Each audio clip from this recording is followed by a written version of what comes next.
Question number 7 is the radius of a circle is 12 centimeter and an arc subtends angle of 120 degree at the center.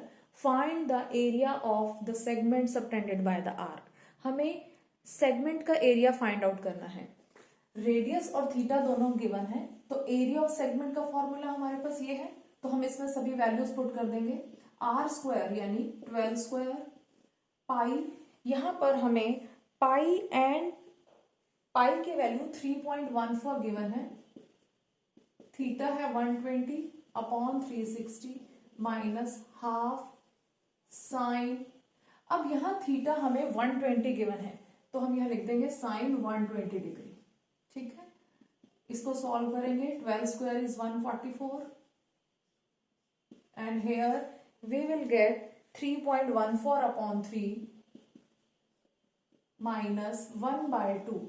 अब यहां sign 120 degree है. Students, ये आपको याद रखना है कि साइन 120 डिग्री की वैल्यू साइन 60 डिग्री के इक्वल होती है. ये आप जब 11th क्लास में ट्रिग्नोमेट्री पढ़ेंगे तो आप ही उसमें आप वहां इसको सीखेंगे कि sine 120 degree is equal to sine 60 degree, और साइन 60 डिग्री की वैल्यू √3/2.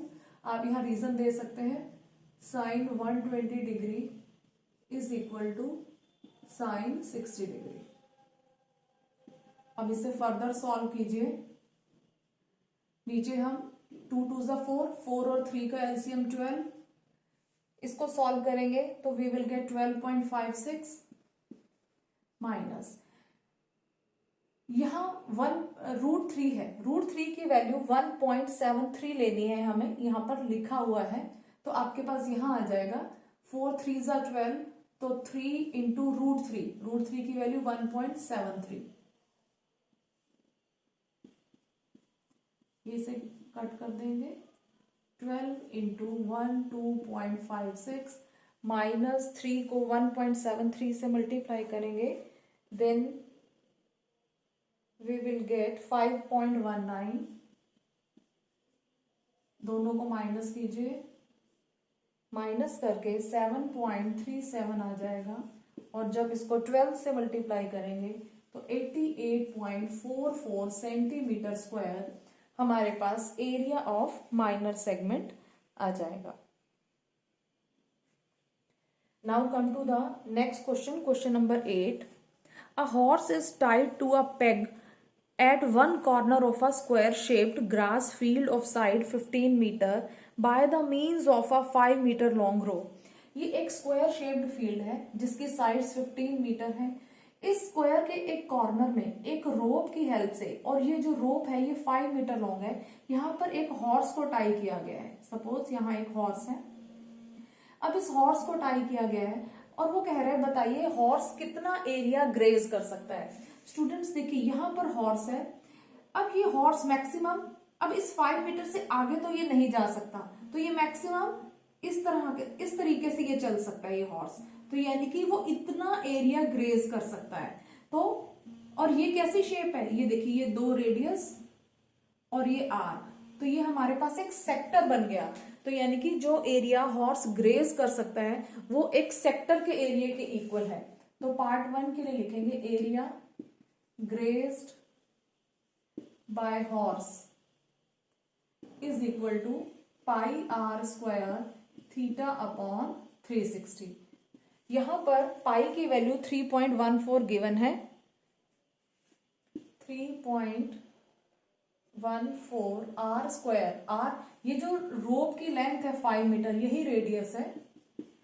थीटा, अब यहां थीटा कितना होगा, देखिए ये स्क्वायर का हर एंगल 90 डिग्री होता है, तो ये थीटा हमारे पास 90 हो गया. अब इसको आप सॉल्व करेंगे तो आ जाएगा 19.625 metre square. 19.625 metre square. Second part में पूछा गया find the increase in area if rope is 10 metre long.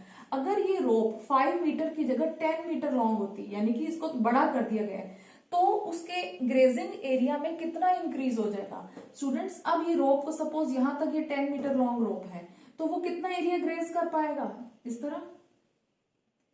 ठीक है, पहले इतना एरिया ग्रेज कर रहा था, ये वाला एरिया, अब उसका टोटल ग्रेजिंग एरिया ये हो जाएगा। तो अब हम टोटल ग्रेजिंग एरिया में से अगर ये पुराने वाला एरिया माइनस कर देंगे तो ये हमारे पास आ जाएगा increase in the area.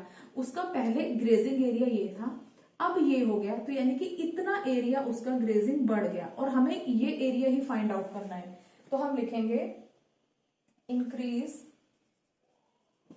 In grazing in grazed area is equal to area of, ये आपका जो बड़े वाला सेक्टर है, area of sector with radius 10 centimetre minus area of sector with radius 5 centimetre.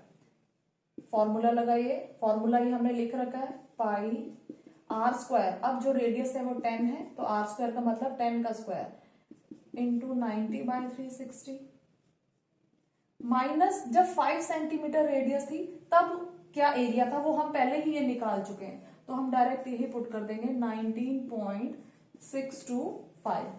अब इसको सॉल्व करना है।